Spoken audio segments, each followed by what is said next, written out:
Hasta ahora podemos decir que él ha venido haciendo una gran introducción, ha venido hablando de la presencia de la infalibilidad desde la Iglesia antigua, la Iglesia de los papas, los documentos más recientes, el contexto del Concilio Vaticano I, que lo vimos en la reunión pasada, y hoy se detiene sobre la definición vaticana de la infalibilidad pontificia.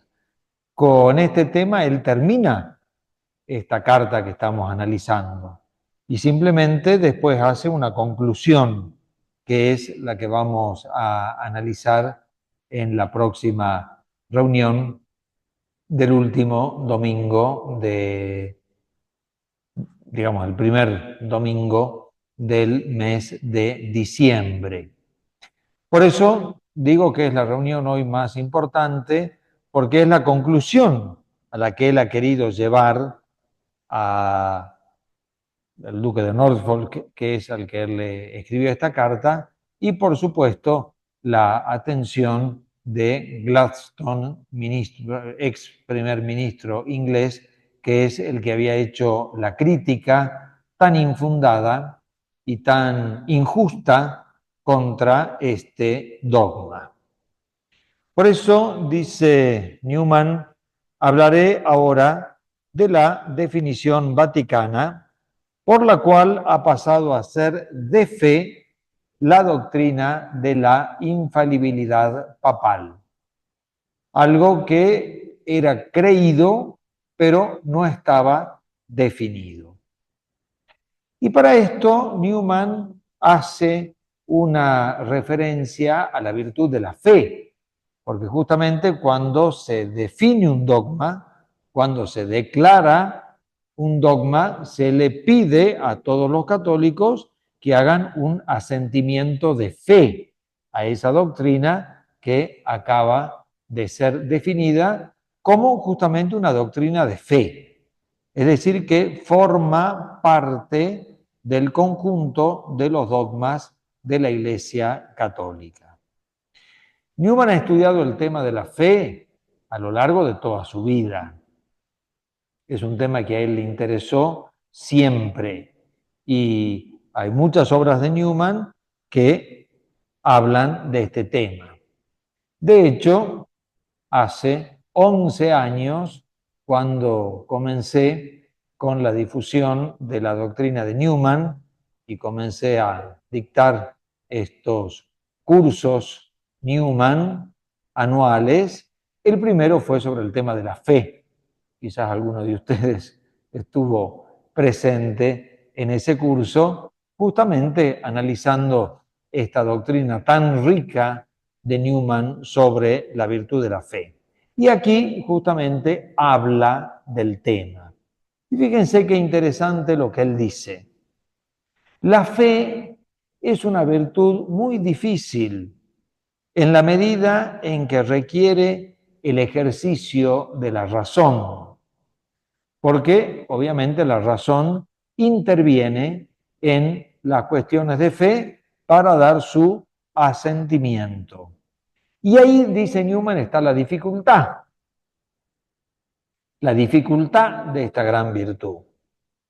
Asentir interiormente a proposiciones que no nos vienen certificadas ni por la razón ni por la experiencia, sino que las recibimos fiados de la voz de la Iglesia como oráculo de Dios, es tan difícil la realización de este acto, que la Iglesia ha mostrado siempre el mayor cuidado en restringir al máximo el número de verdades y el sentido de las proposiciones de las que reclama asentimiento en absoluto.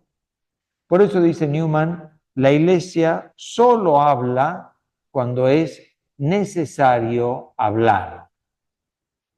Está por detrás la crítica, tanto de Gladstone como de todos los ingleses, de que a partir de la definición vaticana, el Papa iba a dar como dogmas todos los días alguno. Y por eso habían hecho esa frase burlona, irónica, del breakfast dogma. Es decir, que yo todos los días iba a tomar mi desayuno con un dogma nuevo. Es una cosa arbitraria, como un juego que la Iglesia Católica iba a hacer con las definiciones dogmáticas. Newman dice, no, es exactamente lo contrario. La Iglesia es madre y maestra y sabe lo que significa para un fiel creer y sabe lo que significa la virtud de la fe y sabe lo que significa exigirles a sus hijos la fe. Y por eso ella habla solamente cuando es necesario hablar. Esa frase es muy importante. Newman, como gran historiador, tenía toda la historia de la Iglesia en su mente, con todas las intervenciones del magisterio de la Iglesia a lo largo de los siglos, que eran intervenciones contadas con los dedos de la mano, lejos del breakfast dogma, podríamos decir el dogma de un siglo o de más de un siglo. Ya les he dicho que de la última definición dogmática ex cátedra del Santo Padre ya van a pasar 100 años. Estamos cerca. 75 años. Fue en 1950.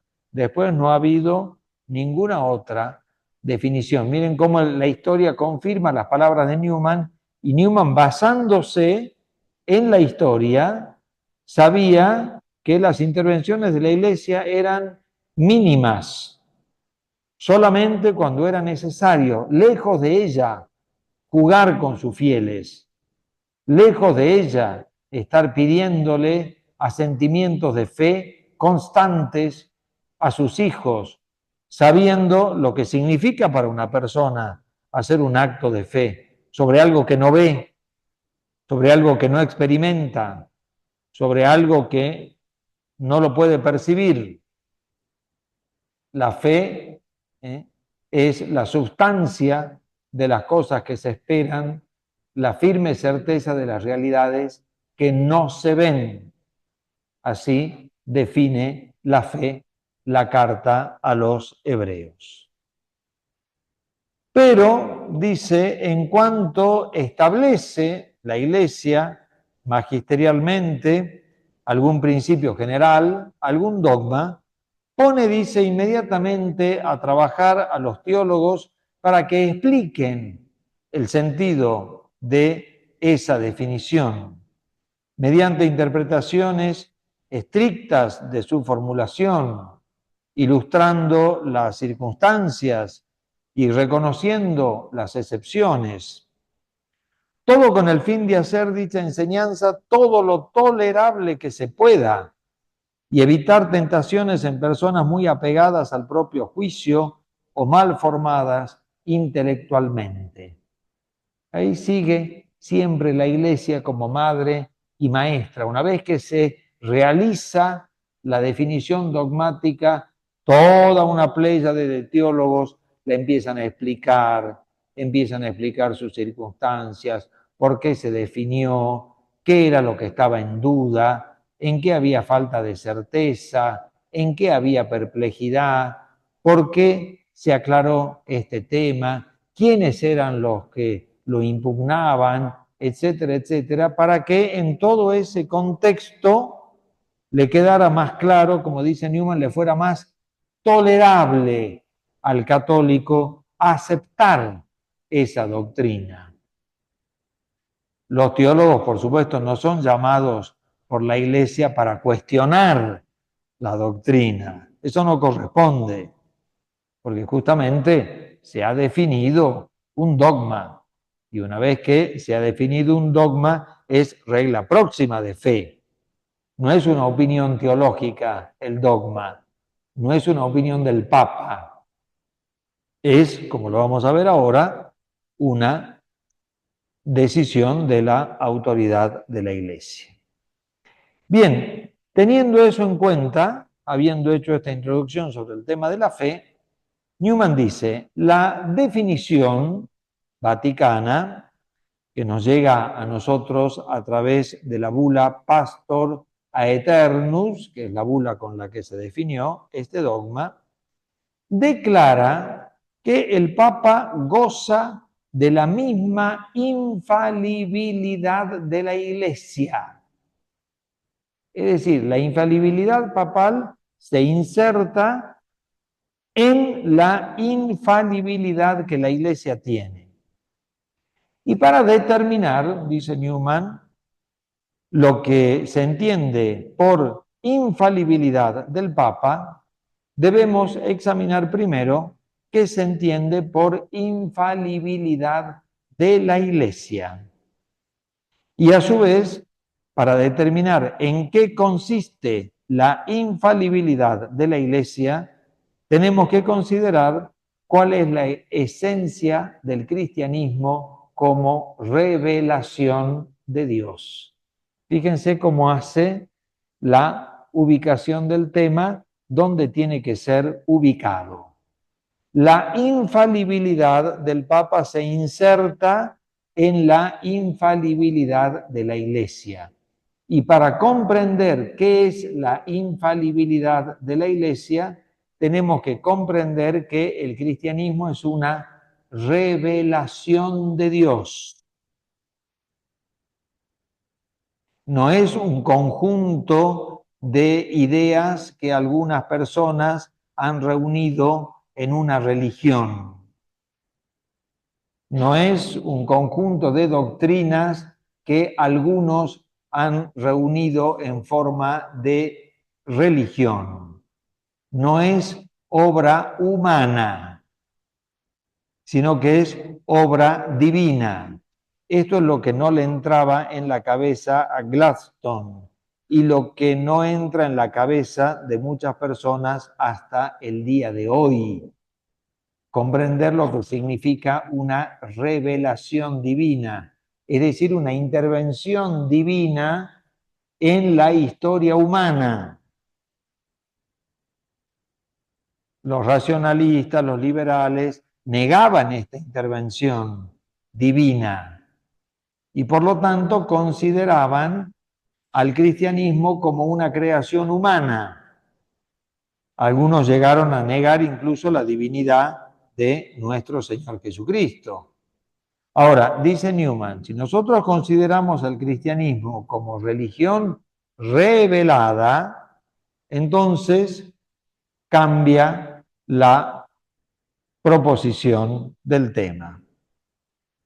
Y Newman dice, el Divino Maestro podía habernos comunicado verdades divinas sin decirnos que procedían de él mismo, que es lo que habitualmente se aplica a los pueblos paganos. Fíjense qué interesante esto que dice él. Son cosas que provienen, por supuesto, de Dios, pero no son declaradas por Dios de esa manera. Las descubre el ser humano, ve ahí la huella de Dios, pero Dios no habla. Dios no habla en esos casos. Y tener en cuenta que pueden ser todas cosas verídicas y ciertas y correctas que el ser humano descubre acerca de Dios. Por eso él dice, esas son las religiones paganas, que siempre Newman dice que son camino hacia la religión verdadera, porque pueden tener conocimientos de verdades de Dios.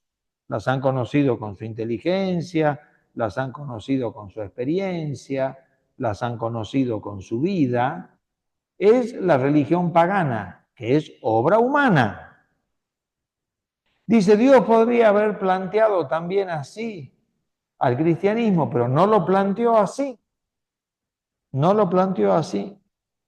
Sin embargo, dice, él quiso que el Evangelio fuera una revelación reconocida y auténtica, pública, fija y permanente.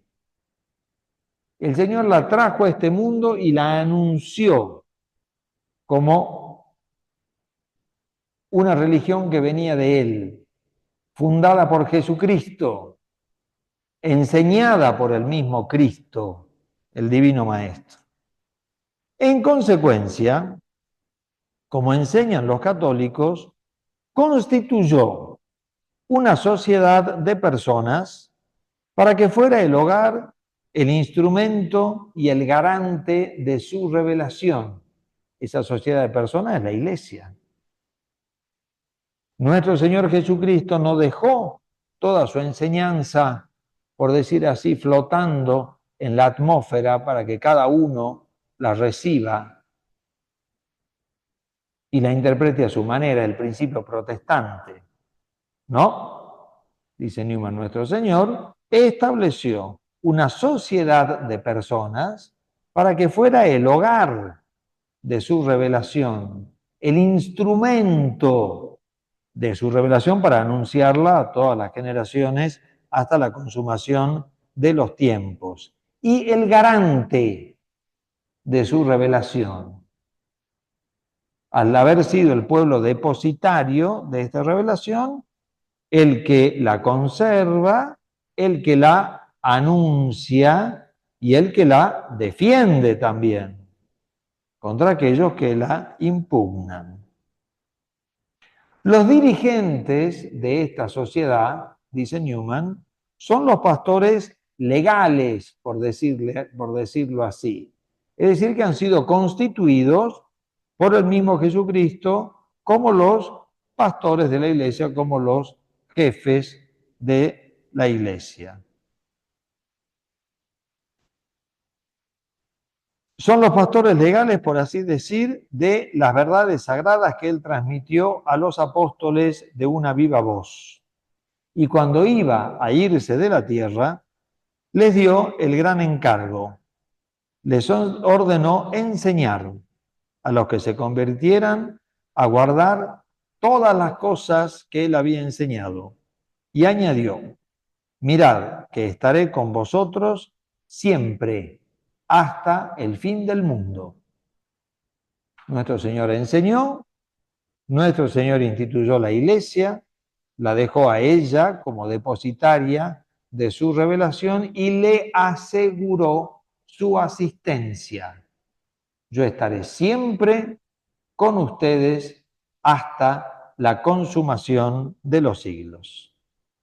Entonces, dice Newman, les dijo lo siguiente, que enseñen tu verdad revelada siempre hasta la consumación de los siglos, y que Él estará con ellos, garantizando esta verdad y esta autenticidad.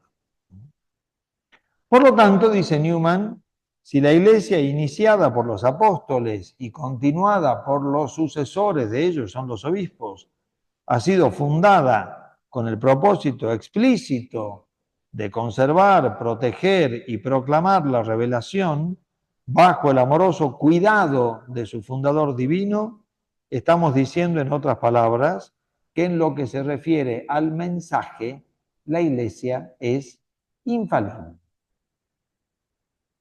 Si a ella se le ha dejado un mensaje divino, se le ha asegurado que es divino y se le ha asegurado que para su enseñanza hasta la consumación de los siglos contará con esta asistencia divina, quiere decir que se le ha dicho a la iglesia que ella no fallará en su creencia, no fallará en su fe, estará especialmente asistida para que siempre tenga la verdad que Jesucristo le dejó y para que no sufra las zozobras de decir qué es lo que nos dejó Jesús, qué es lo que nos enseñó, cómo era, qué significa, esto lo enseñó Cristo, no lo enseñó.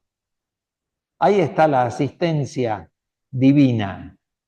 de tal manera que ningún fiel quede confuso en lo que cree.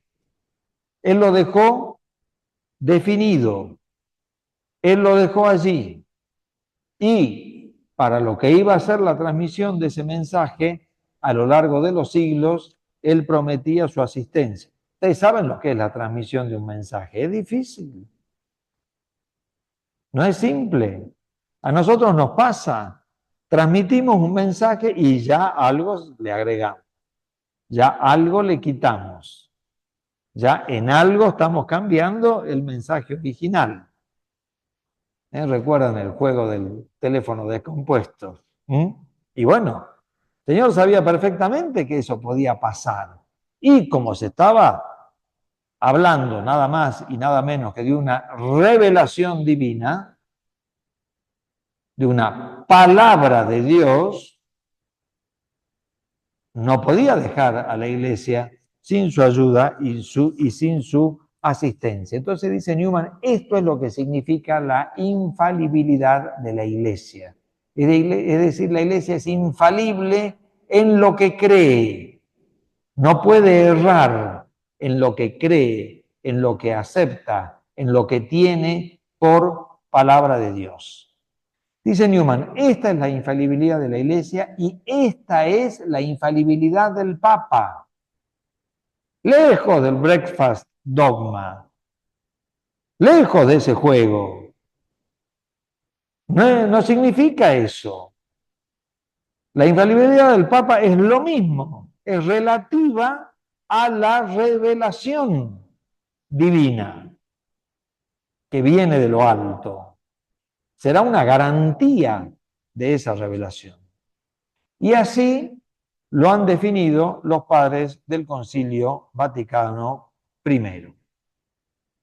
Y dice, y si aplicamos estos mismos pocos trazos a la idea de la infalibilidad de un concilio ecuménico, podremos determinar en concreto lo que ha sido definido en el concilio sobre la infalibilidad papal. Porque es la otra voz infalible autorizada de la Iglesia, la voz de un concilio ecuménico. Por eso, continuando con la reflexión, Newman dice que la Iglesia tiene la misión de enseñar. La materia de esa enseñanza es la doctrina que los apóstoles le dejaron como herencia. Es lo que se llama el depósito, el contenido de la revelación. Si surge una pregunta acerca de cuál es la doctrina de los apóstoles sobre un asunto determinado, la Iglesia tiene la promesa de la infalibilidad para responder correctamente. Fíjense cómo Newman continúa con su razonamiento. Esa es la infalibilidad de la Iglesia y esa es la infalibilidad del Papa. Surge algún problema, surge alguna duda, surge alguna controversia, surge algún error, la Iglesia tiene la capacidad para decir, no, esto es así, esto es de esta manera, no es de aquella otra. Lo que opina aquel personaje, aquel teólogo, a veces un obispo por separado, eso es correcto, eso es incorrecto. Ahí la Iglesia interviene. Dice Newman, en general, si miramos hacia atrás en la historia de la Iglesia, eso lo han hecho los concilios ecuménicos. Dice, un concilio es la forma que la Iglesia debe adoptar para que todos los hombres reconozcan que ella está enseñando algo en un punto concreto. Lo que dice la definición del Concilio Vaticano es que esa infalibilidad que puede tener un concilio ecuménico la tiene también el Papa como persona. De igual manera, el Papa debe presentarse ante nosotros de una forma o con un gesto especial para que entendamos que está ejerciendo el poder y su oficio de enseñar. Esta forma es la que se llama ex cátedra. Acá Newman va al punto, que es lo que ha definido el Concilio Vaticano I. ¿Cuándo el Papa es infalible? Cuando habla ex cátedra, es decir, desde su cátedra, desde su sede. La cátedra, ustedes saben que simboliza la sede, el sitio, el lugar donde reside esta autoridad para enseñar. Posiblemente han visto ustedes los videitos, ustedes saben que estamos cerca del Año Santo. El Santo Padre ha hecho sacar a la luz la famosa cátedra de San Pedro, en la que se cree que es la silla, la sede donde San Pedro enseñaba y que está contenida en ese relicario inmenso y magnífico en el ábside de la Basílica de San Pedro, que fue realizado y ornamentado nada más y nada menos que por el famoso Gian Lorenzo Bernini, la cátedra de Bernini, o se le llama la gloria del Bernini también por esta creación artística que él hizo para contener la silla de Pedro. No se sabe a ciencia cierta si es de la época de San Pedro. Se cree que es de la época de Pedro. Bien, es una reliquia preciada por la Iglesia. Y el Papa ha querido que durante el jubileo sea visible esta cátedra. Entonces, el Papa, según la definición vaticana, goza de este privilegio de enseñar infaliblemente un dogma cuando habla ex cátedra, es decir, cuando pronuncia una definición que tiene que tener unas características formales muy precisas y que él las tiene que hacer saber a la Iglesia de que está hablando con la máxima autoridad doctrinal que él puede tener. Lo mismo pasa con los concilios ecuménicos. Cuando han declarado un dogma, lo han declarado con toda una formalidad, cosa que al católico no le quede la menor duda que se está definiendo un dogma, no que se está enseñando una verdad en general, etcétera, etcétera, sino que se está ejerciendo esta autoridad suprema de una manera extraordinaria. También se llama magisterio extraordinario, porque es el que se da extraordinariamente. Y dice Newman, el Papa habla ex cátedra e infaliblemente cuando habla, como maestro universal de la Iglesia, en nombre y con la autoridad de los apóstoles, sobre algún asunto de fe o costumbres, y con la intención de obligar a los miembros de la Iglesia a aceptar y a creer en su decisión. Claro, nosotros como hace casi 100 años que no hemos escuchado una definición dogmática, no sabemos cómo es esto. Pero pueden escucharlo si quieren, porque la tecnología nos ayuda, lo que fue la definición del último dogma, la asunción de la Santísima Virgen María a los cielos, de parte del Papa Pío XII. Mírenlo, véanlo y van a ver lo que es definir un dogma, con la solemnidad que lo hizo, las palabras que utilizó, conteniendo estas características. Él como maestro universal de la Iglesia, es decir, como sumo pontífice, no está hablando a título personal, no habla como doctor privado,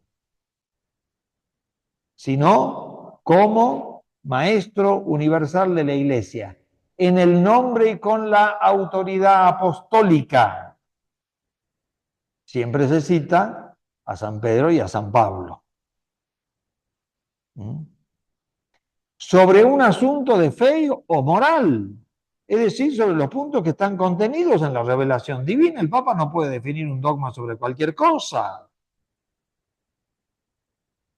Por eso no sé si se acuerdan que hablamos en la reunión pasada que Newman le contestaba a Gladstone diciéndole, me parece que este privilegio de la infalibilidad, lejos de darle más poder al Papa, más bien le ata las manos. ¿Se acuerdan que lo vimos? Pero Newman se dio cuenta de eso. Un Papa debe temblar antes de definir un dogma.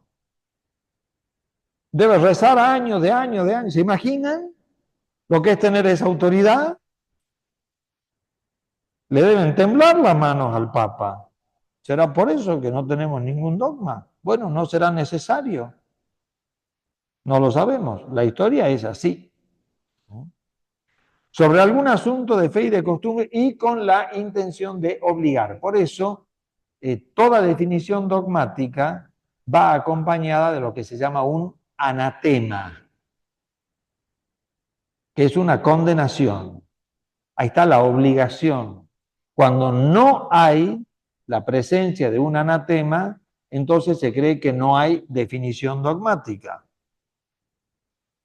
Eso sucede, por ejemplo, en el caso de las beatificaciones y canonizaciones. No voy a entrar ahora en ese tema. Estaríamos conversando hasta la madrugada. Pero siempre se dice, ahí no figura esta cláusula. Todo aquel que no acepte esta verdad que acabamos de definir, sea anatema. ¿Mm?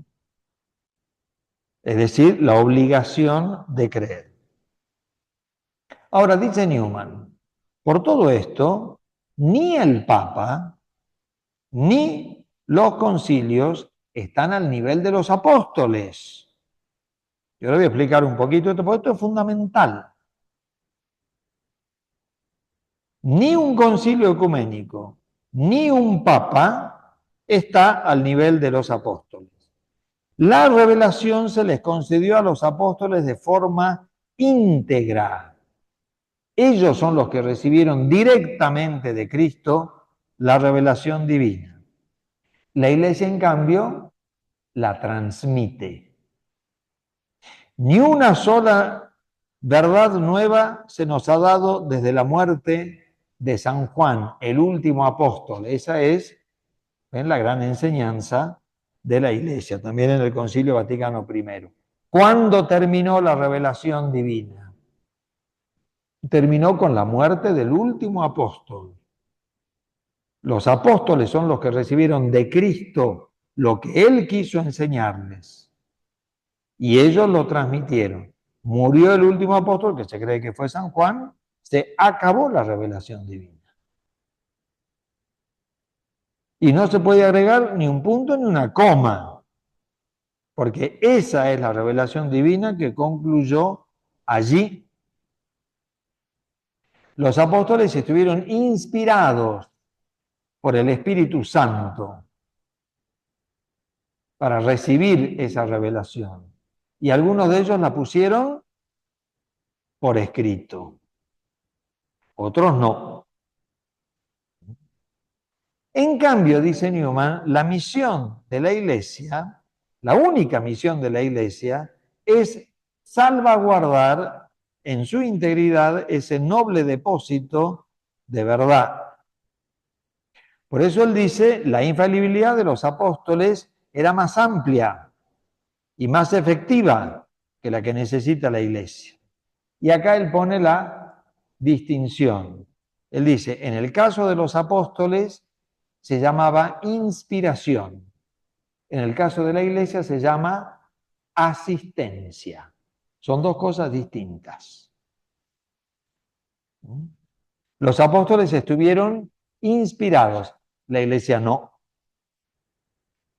La Iglesia es asistida. Y si quieren, utilizando una carta de Newman, no esta que estamos estudiando, sino otra, él lo explicó con toda claridad.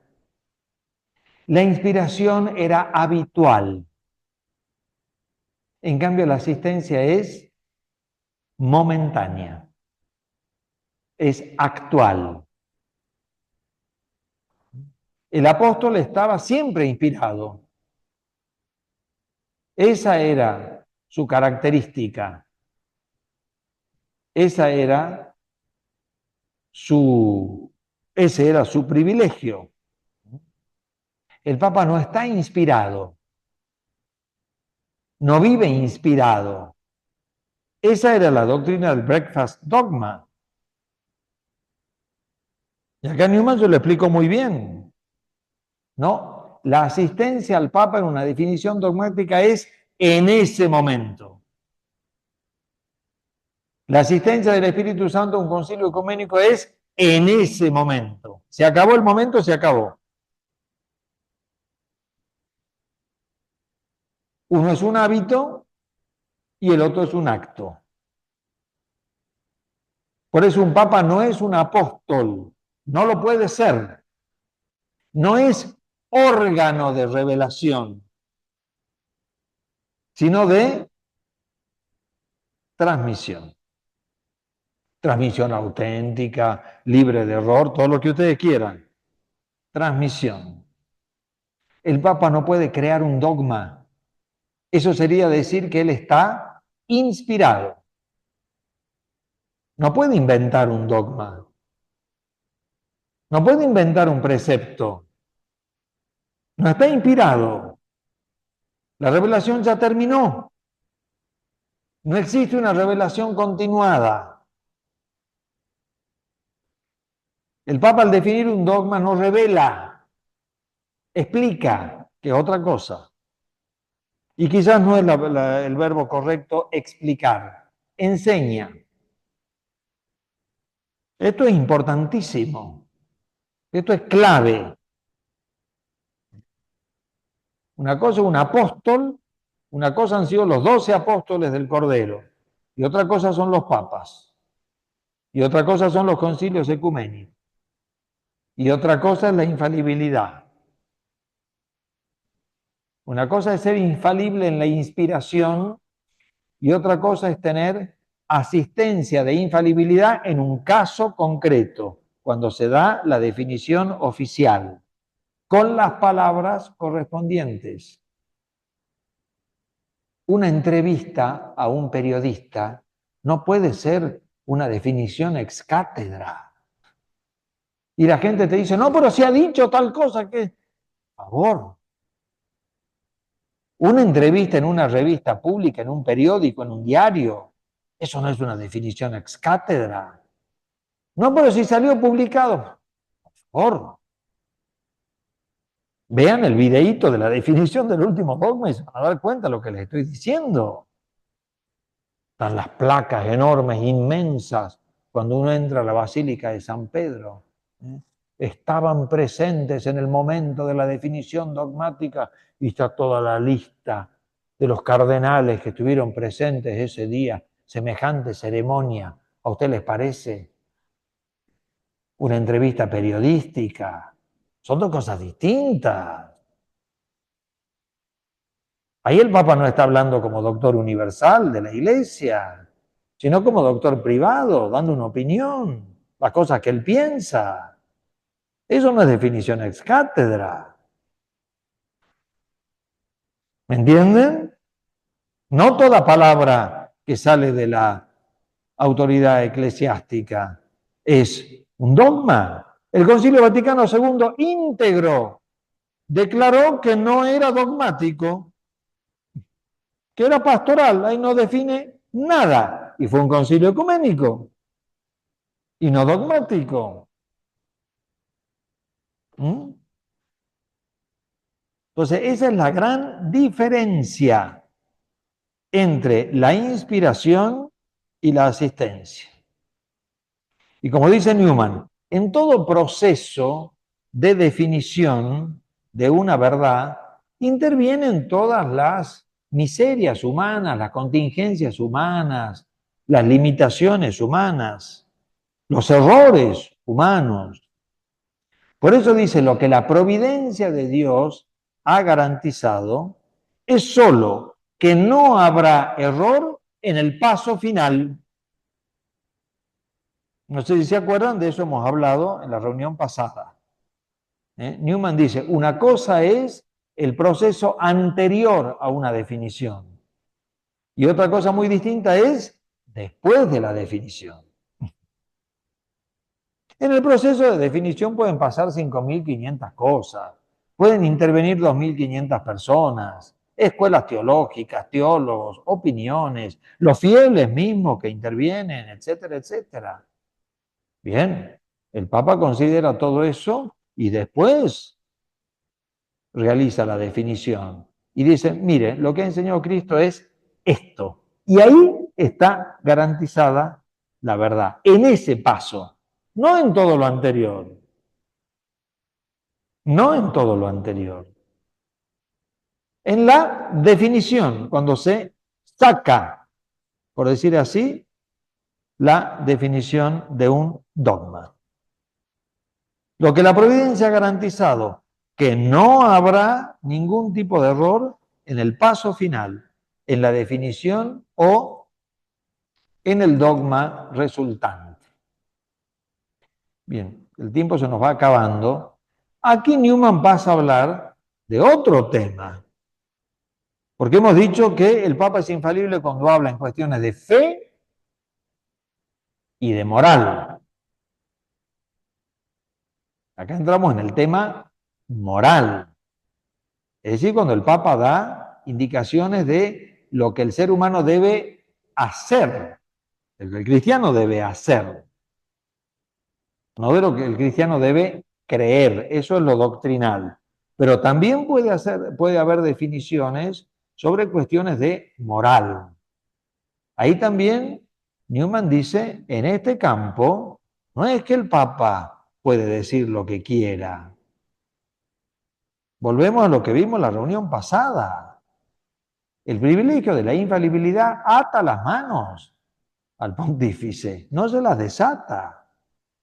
Acá pasa lo mismo. Dice, si él debe enseñar algún precepto de moral, ese precepto tiene que estar contenido en la ley moral que ha sido revelada por Dios. Un papa no puede definir un precepto moral contrario a los 10 mandamientos. ¿Entienden? No puede. No entra la infalibilidad en ese tema. Tiene que restringirse a lo que ha enseñado siempre y lo que es la ley moral, la ley natural, etcétera, etcétera. Por eso dice Newman, cuando él habla de moral, debe referirse a cosas buenas o malas en sí mismas. Es decir, ni un papa, ni un concilio, ni ninguna autoridad de la Iglesia puede decir que lo malo es bueno y que lo bueno es malo. ¿Entienden? Y si lo dijera, carece de valor eso. Lo mismo que en el dogma. Si una definición negara la divinidad de nuestro Señor Jesucristo, eso carece de valor, eso está fuera de lo que es la revelación divina. ¿Entienden? Lo mismo pasa con la enseñanza moral. Yo les digo esto para que ustedes lo tengan claro. Newman lo decía hace casi 200 años, cuando quizás la confusión no era tan grande. Hoy que es tan grande la confusión, nosotros tenemos que tener claro esto. Porque eso es lo que la Iglesia enseña sobre la infalibilidad pontificia. ¿Me entienden? No es un poder omnímodo, donde el sumo pontífice puede inventar lo que quiera y mandar lo que quiera. No es eso. Esa es la burla, la parodia a la definición del Concilio Vaticano I. Por eso dice, si estas enseñanzas no están tomadas del depósito de la doctrina apostólica, ni el Papa ni el Concilio es infalible, bajo ningún aspecto. Por eso, en cuestiones de moral, la enseñanza tiene que referirse a lo que es bueno o malo en sí mismo, a aspectos que sean necesarios para la salvación eterna. Por eso los enseña el Papa. Y además deben estar destinados a todos los hombres del mundo, porque la ley moral es la misma para todos, porque todos somos seres humanos. Bien, entonces concluye Newman diciendo, llego ahora entonces a una de las mejores ilustraciones que puedo dar del principio minimalista. ¿Se acuerdan? Porque estaba el principio maximalista y el principio minimalista. El principio maximalista decía que toda palabra del Papa es infalible. Y el principio minimalista, que es el que asumió el concilio y que es el que enseña Newman, es el que dice no, en este caso, en este caso y en este caso. La infalibilidad de la Iglesia o del Papa se manifiesta exclusivamente en dos maneras: en declaraciones explícitas y solemnes de verdades reveladas y en condenaciones de proposiciones heréticas próximas a la herejía o erróneas. En ambos casos, siguiendo a su maestro, desea cargar lo menos posible la fe y la conciencia de sus hijos. Es decir, se enseña en estos casos lo que es el dogma, lo que es la moral. Lo demás lo deja allí a sus hijos. Por eso dice Newman, de donde se sigue que son muy escasas las definiciones papales y conciliares obligatorias para nuestra fe. Ahora dice él, ser buen católico significa tener una actitud, por supuesto, él le llama fe piadosa, de disponibilidad, de aceptación, de docilidad, de respeto hacia todo lo que viene de la autoridad de la Iglesia. Nosotros no nos vamos a fijar solamente en lo que es enseñado con la máxima autoridad infalible. Todo aquello que provenga del Papa, del Magisterio, de los concilios, como por ejemplo el Concilio Vaticano II, que no ha definido absolutamente nada, bien, el católico lo recibe con una fe piadosa, lo acepta generalmente, generosamente y con respeto, sabiendo de quién viene. Pero sabemos que no son dogmas. Y sabemos que no se nos está imponiendo absolutamente nada.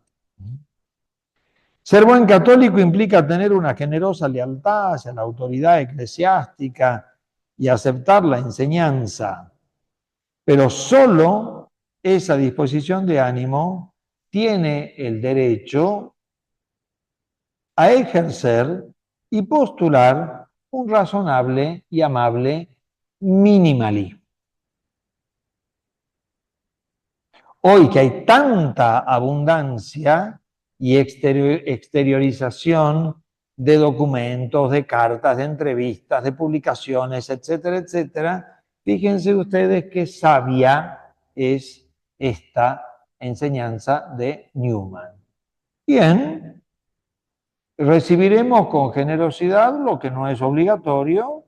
Bien, recibiremos como obligatorio lo que es obligatorio y lo creeremos fervientemente porque la Iglesia nos lo manda. Y si no nos lo manda, bien, seremos generosos a considerarlo, a tenerlo en cuenta, pero sabemos perfectamente que no estamos obligados.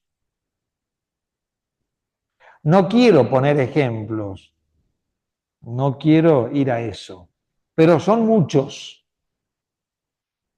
En lo que ha sido el año pasado, la finalización del año pasado y en lo que va son muchos muchos ejemplos. Bueno, pongo uno porque algo tengo que decir. Miren lo que ha pasado con el famoso sínodo de la sinodalidad. Y miren que se ha hablado de eso, ¿no? Creo que hace 10 años que venimos hablando de eso. Y asamblea primera, y asamblea segunda, y consulta primera, y consulta segunda, pa. ¿Qué pasó el otro día? Porque terminó el domingo, creo, el sínodo. El Papa les dijo, bueno, dice, yo voy a publicar todas las conclusiones de ustedes, así como ustedes las han hecho. Y todos lo aplaudieron, bravo, bravo, bravo. Yo digo, ¿no se están dando cuenta? Es la primera vez que, terminado un sínodo, el Papa no hace propias esas palabras y después las publica como una exhortación apostólica del Romano Pontífice, que no es una declaración ex cátedra, es lo que se llama magisterio ordinario, que es otra cosa. Acá el Papa dijo, ni eso, ¿me entienden? Ni siquiera va a ser una exhortación apostólica del Papa, ni interviene el Papa. Yo les publico eso así como está. ¿Qué valor tiene eso? Bueno, no sé, vamos a leer algo que han dicho estos católicos que se han reunido ahí. No obliga a nadie en nada, ni en conciencia, ni en nada. Es lo que les dijo el Papa. Bueno, yo se lo publico como palabras de ustedes. ¿Qué valor tiene? Nada. Y miren que ni uno solo protestó, ¿no? Que alguno podría haber dicho, no, Santo Padre, publíquelo a nombre suyo. No, dice, ni loco, eso es cosa de ustedes. Miren dónde fue a parar el sínodo de la sinodalidad, la nada misma. Entonces un católico frente a eso, ¿qué hace? Él lo mira con respeto, por decir así, bueno, estas son algunas opiniones que da la gente que se reunió ahí, punto. Ese es el minimalismo que plantea Newman y que es el que plantea el Concilio Vaticano I. La infalibilidad del Papa es muy restricta, muy restringida, sumamente restringida. Es eso y no más. Pero como dice Newman, a pesar de todo, queda el hecho de que en aquel tiempo ha existido entre nosotros una actitud violenta y fanática, que desprecia y de hecho pisotea a los pequeñuelos de Cristo. Era toda esa actitud obsecuente, diríamos, pusilánime, casi de pequeña grandeza o sin grandeza de ánimo, que en Inglaterra se vivió muy intensamente, ya lo hemos hablado, y que a Newman le valió tantas críticas, tantos desprecios, pero que en definitiva él dio la opinión justa. Miren, muchos le respondieron a Gladstone de sus críticas, que eran obviamente injustas, pero la única que ha sobrevivido es la de Newman. Fue la más extensa, fue la más considerada, fue la más equilibrada y fue la más correcta. Y no solo nosotros la hemos estudiado a lo largo de este año, sino tantas personas a lo largo de todo el mundo estudian este escrito newmaniano, que es la explicación que él dio como teólogo, porque todavía no era cardenal, de la definición del Concilio Vaticano I. Bueno, aquí terminamos, vamos a hacer la oración final y les pido que se queden porque les tengo que decir algunas cosas. En nombre del Padre, y del Hijo, y del Espíritu Santo. Amén. Te damos gracias, omnipotente Dios, por todos los beneficios que constantemente nos otorgas, por Jesucristo nuestro Señor. Gloria al Padre, al Hijo y al Espíritu Santo. Ave María Purísima, San José, San Felipe Neri, Santo Cardenal Newman, del Padre, del Espíritu Santo.